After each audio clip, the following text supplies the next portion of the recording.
to the Author's Corner. My name is Marissa Bloedoorn. I am your host, and I am so excited to be here today. She is one of the top 50 fearless leaders in her industry, and she is the author of Heal Your Heart from Within, Taking Center Stage and Owning It with Me, is contributing writer Teresa Palmer. Welcome yet again for another session. How are you Uh, doing today? I'm doing good. Thank you so much. This is so energizing. I just love it. So thank I you for love it. And I love the wealth of knowledge and what you bring to the table in regards to the heart. And so, in our past sessions, we had mentioned our heart having a brain. And I know I had spoken to you before and said we have got to dive into what you referred to, the intuition. We talked about ego. We talked about boundaries. And why these are so important to helping out the health of our heart. And we mean this in the physical sense, not just in the abstract of our heart and just emotions and things like that, but physically, how this really impacts the heart. And so, share and go into depth in regards to the heart having this brain and emotions and all that good stuff. so I think one of the things that is a little bit misunderstood is the concept of intuition. So a lot of times people think that intuition is about reading minds, about predicting the future. And that's not what it is. Our intuition is our inner knowing, which is really our GPS. It's really our guide through life. And it's true that your intuition could give you warnings. Sometimes things just don't feel right. Something may be going on and you're not quite sure of what it is, but you get a feeling. You may get a feeling in your stomach. You may get a feeling in your heart that something just really isn't right. And we need to pay attention to that. And that's our intuition. As children live with their intuition every day. That's what guides them. You see children at play, they don't sit back and think about everything they're going to do. Children are spontaneous, they do it. And as we become adults, we're pretty much conditioned to suppress our intuition because there's things to conform in society, there's ways that we feel that we should be, there's things that are expected of us. And we lose that ability to just be guided by our inner knowing, our inner GPS. And that really comes from the heart because our intuition is really the seat of our knowing, our soul. It's part of that whole thing. It's part of our connection to something higher than we are. And it doesn't matter what you call that connection. You could call it God, the universe, the all knowing, the all that is, the energy. It really doesn't matter, but Mhm. it's power that is higher than us. And when we tap into that power, we're guided to live our best life possible.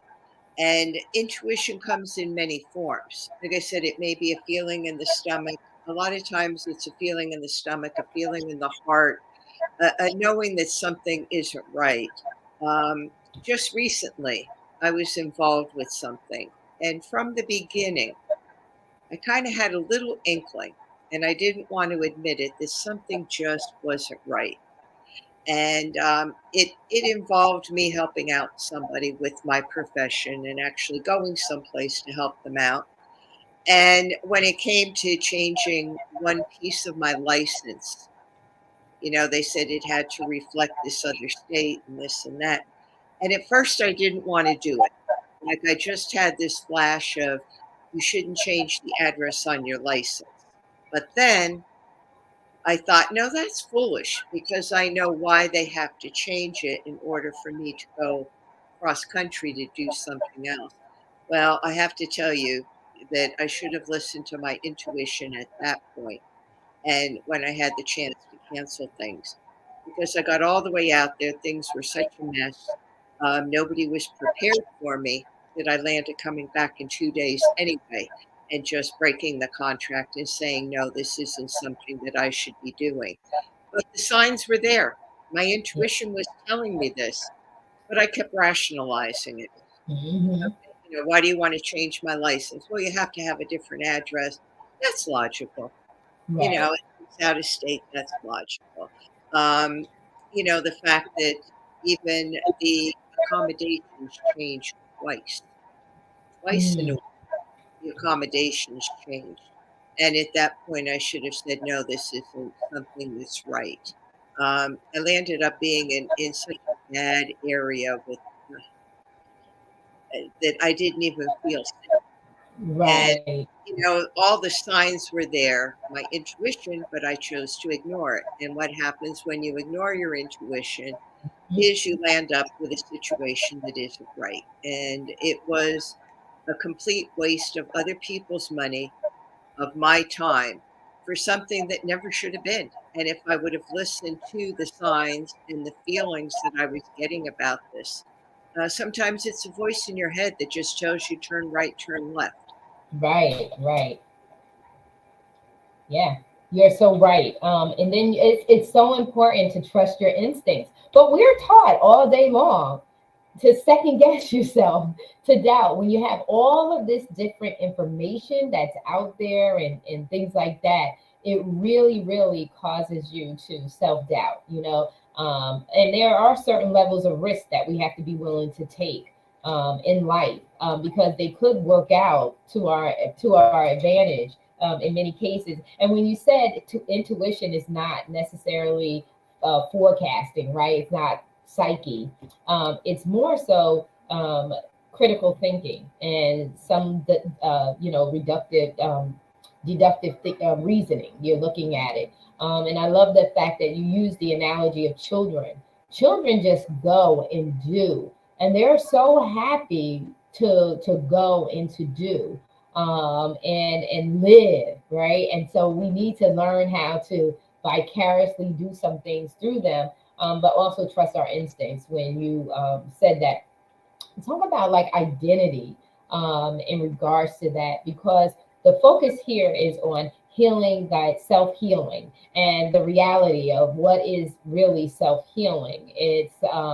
And you kind of tapped into that in our very first session. So for the viewers that are coming in on this session, there's 3 sessions ahead that are ahead of this session here that you want to go back and you want to make sure that you tap into and you check out, because we start off and our focus is about the healing, the healing, self healing, and what that really means, and how it relates to the importance of connecting with your heart, and knowing what's going on in your heart. And Teresa shared earlier in regards to our hearts having a brain, and how important it is for us to connect our brain up here, our mind brain, with our heart brain, so that we can get them in sync. And so when we're dealing with making decisions and we have anxiety and all of those other things that start coming into play, when we're in sync with our mind and our heart, we can regulate those things. And that takes getting to know thyself, understanding thyself, trusting thy instincts, trusting what have gotten you where you are today so far successfully, and trusting that into making the decisions that and the challenges that may come as you're moving forward. And so share with us a little bit more, taking us back to the beginning about self healing, and what differentiates what you talk about in your book, with what's really going on out here, and the controversy behind it all. Yeah, self-healing is really just getting your body back into balance. And as I said in the first episode, I used something like diabetes as an example, that's a process that occurs over a period of time. When our body's out of balance, a lot of it is due to stress, and that may be stress that we realize or stress that we don't realize. A lot of times we think that we're just supposed to be everything, do everything for everybody, and that's not really the case. Um, so our body gets out of balance. And if we don't listen to our intuition, and you will get signs, you will Mhm. get signs, little things, even little things that happen, little synchronicities that tell you that something's going on. And when it reaches the point that you just ignore it, that's when it comes into a physical illness. So if you could get your body back into balance by using your intuition, by developing it through connecting to your heart and looking for those little signs, looking for the things that occur. How are you feeling about something? Does it feel good? Your intuition always feels good, and Mhm. intuition leads to self healing.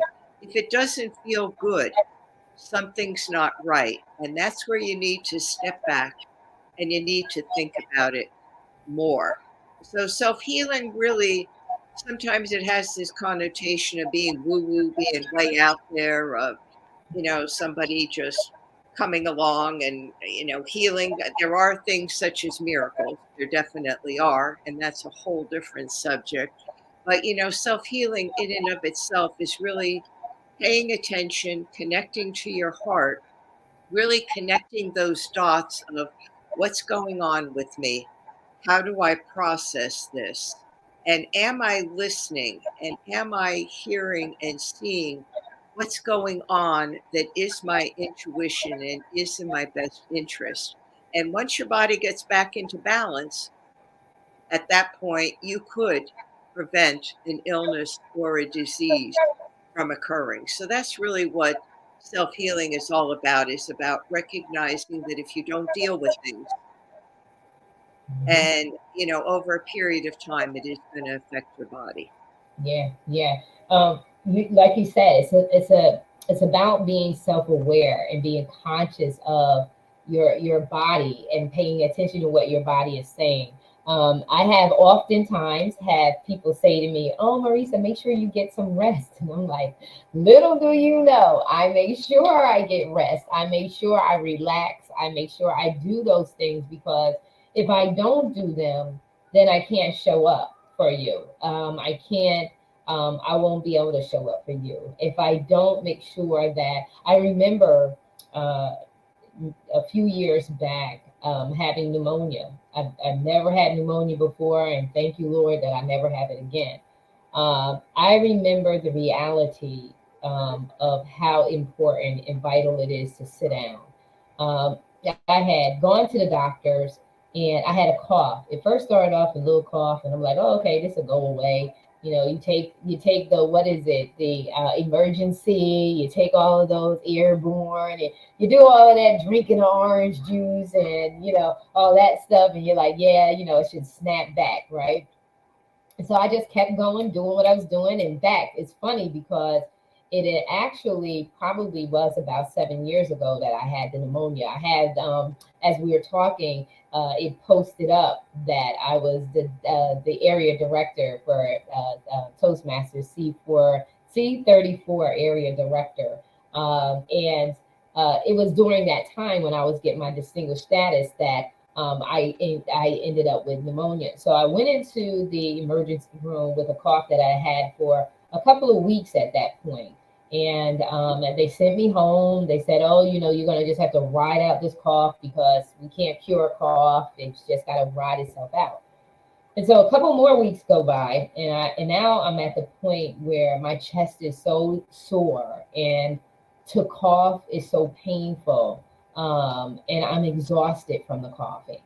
And so I finally go back into the ER, and I tell them the coughing again, and they take me to the back room and the waiting room in the back, and the doctor comes in and she says, "Oh, you're gonna have to wait. It's gonna. How long have you been coughing?" And I think at this point it's been almost 2 months of me coughing.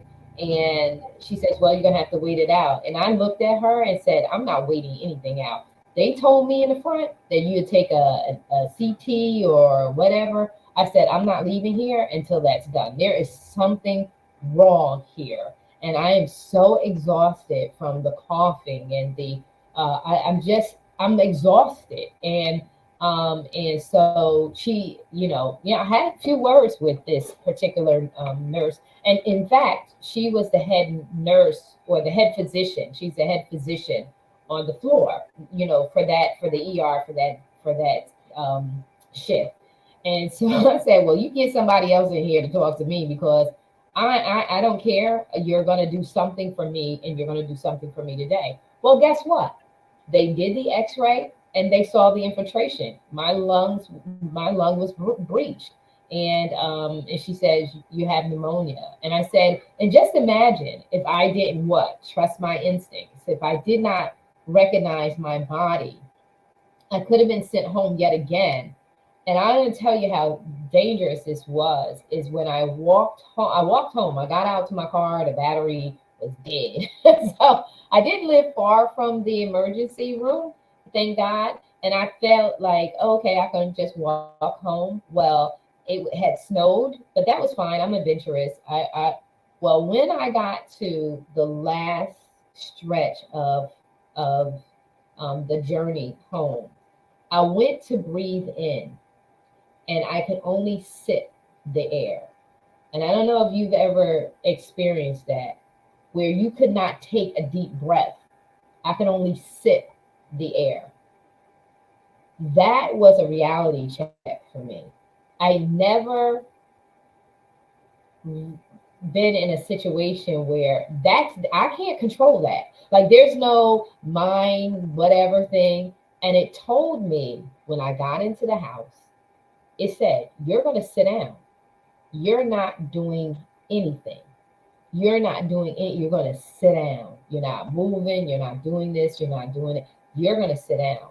And that was a lesson learned for me to not. And I was home from work for 3 months before returning back to my job for 3 months. And I kid you not, talk about self compassion. I was compassionate on myself. I said, girl, you going to sit here and you ain't doing, because I've heard too many people passing away from walking pneumonia.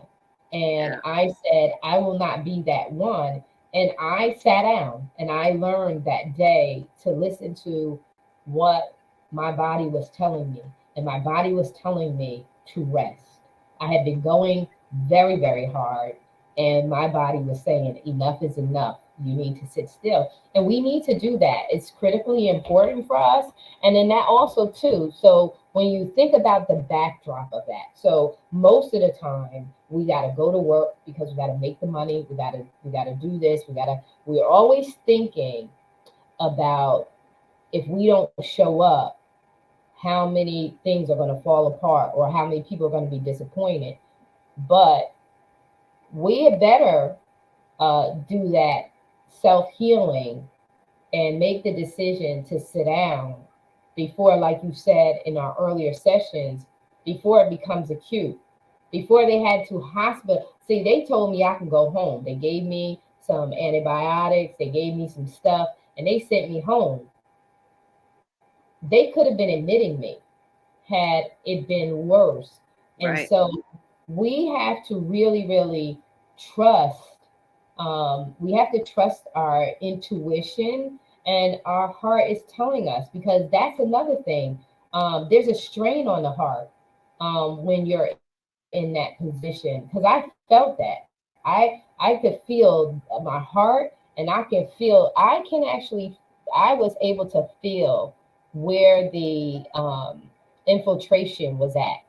That's Yeah. how, if you're paying attention to it, you know exactly where what happened. I know where it is. I know when a mosquito bites me. I know exactly where it is. I feel it when they do it. And when you're in tune, you do. And the more sensitive you are to that, the more alert. Am I right or am I wrong? That you become. Yeah. You're absolutely right. I mean, we we know what goes on in our body, and we're also told to dismiss that, to not trust ourselves, because we go to the so-called experts.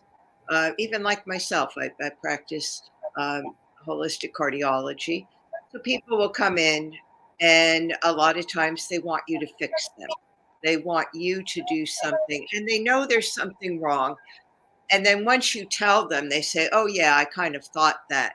Um, one of the things is that I think as a healthcare professional, people we have to realize that people know when something's wrong. And I've had people that have had cancer that maybe hasn't been found for a while, but they'll come in and something's just not right, and it can't be pinpointed.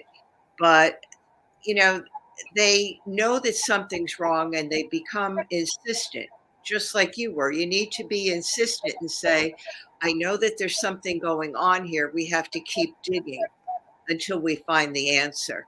And I learned over many years never to dismiss people because people know when something's wrong. They may not know how to really express it, or they may doubt themselves, but we have to use our own intuition. And that's what you did by saying, I'm not leaving here Right. until somebody does something because I know that something's wrong. And that's trusting yourself, trusting your intuition, trusting your body because the body will give you clues. Mhm. For you, it was a cough. Could start out, maybe there's a little fatigue, maybe there's something that goes on that just isn't right. And if we don't acknowledge that and try to find the answer, eventually it's going to escalate. It may take years to escalate. I had patients that knew that something was wrong, went through testing, couldn't find anything over a period of, say, 5 years, and then cancer or something was discovered. So sometimes things haven't totally taken hold in the body yet. And that's again where we could use our tools for self-healing, our compassion, um, being forgiving. I think meditation is the gold standard, to sit quietly with yourself, to just spend time with yourself, to listen to what's going on with yourself, and to connect to your heart, to connect to your heartbeat, because your heartbeat is the rhythm of your life. And all these things together then put the body back into balance. Yeah, yeah. And it's just a matter of this awareness of listening to ourselves that's so important. Yeah, and so as we're circling back into the self healing process, I want you to close us out on your thoughts. Bring us back full circle in regards to why it's so important about perspective, and how I know that we have always looked at the heart from a negative perspective because by the time we are acknowledging the physical of the heart, we're in a crisis. Heart failure or heart disease or anything like that. So, talk about the perspective. You tapped into meditation, which is really cool because I had that on one of my earlier notes. Was that that form of getting connected with yourself is through meditation. It's quieting your spirit and connecting with the wholeness of your body. And so close us out with bringing us full circle about self healing, the importance of that perspective, and how our viewers they can get your book. So before we do that, I just want to let them see uh, Heal Your Heart from Within. This is the book that we've been talking about. It is available on and the link is there for you to grab and order your copy today. I have my own copy, and I am enjoying it. And so, share with the audience your closing thoughts in regards to, that whole self healing process. Yeah, I think really we need to connect to our hearts. And as I said earlier, we don't connect to our heart on a regular basis. It's usually if we think that something's wrong. But if we could connect to our heart on a daily basis, even by putting your hand on your heart, feeling your heartbeat, giving your heart gratitude for sending the blood, the nutrients to every cell, organ, fiber in your body. And also recognizing that our heart is our greatest ally, it is our superpower. And if we could use our heart to its best advantage, which is really helping us heal, then we could live the absolute best life that we can, because mind, body, spirit are all connected. The heart is the seat of the soul. The heart is our intuition, our inner knowing. And the heart is where self-healing occurs, because the heart is what gives us life. The heart sustains life. Without a heartbeat, you can't live. It's impossible. So if we could recognize our heart, connect to our heart, and it's simple, even just taking in a deep breath slowly to the count of 4, pausing for a second, and then inhaling to the count of 6. That longer exhalation not only connects us to our heart, but connects us to the vagus nerve, which is our inner peace and calm. And if we could live in a state, I call it living from your heart, with that inner peace and calm, then we could radiate that out to those around us and to the world. And just think of what the world would be if we all connected to our hearts, if we all had compassion, forgiveness, if we all had that inner calm and then brought that out into the world. We would have such a great world. We really would. And I think that's the direction that eventually we're going, because we're in a new era. You know, Yes. it's a new era now. It's called the Age of Aquarius, which is all about collaboration. It's about getting out of the ego. So our Yes. heart helps us go from our ego into our spirit, and that's why we need to connect to our heart. Awesome, awesome, awesome. I just love it. I love it. And the level of awakeness and awareness and being alert. I just even having these different sessions with you, conversations with you. I sense my heart, and that's not something I did before. It's like you knew that your heart is there, but to actually sense the presence of your heart. And to be connected to it with a conscious and awakened consciousness of it is a beautiful thing. And so I just want to say thank you so much for these wonderful sessions. And like I said, inside this interview and this session, we talked about how there are 3 previous sessions that you want to make sure that you tap into, because we hit all different areas: the love relationships, showing up for yourself. We even talked about the SWOT analysis. So we talked about a lot. We covered a lot. And we even talked about workplace anxiety and all that different stuff. So we covered a lot. So make sure that you take the time to go back and watch the previous sessions, and also that you purchase the book. You want to have the book. The book will give you more insight into Teresa's approach and her methodology, and how you can begin to heal your heart from within. We thank you so very much for your time. This has been such a pleasure and a treasure, and we just wish that what we've given to you can transform your life and give you fulfillment. And so we love you. We are out. Thank Have you so a good much. And one. And I wish everybody the best, and just connect to your heart. Just feel your heartbeat. That's the rhythm of your life. woo, I love it. I love it. I love it. I love it. We're out.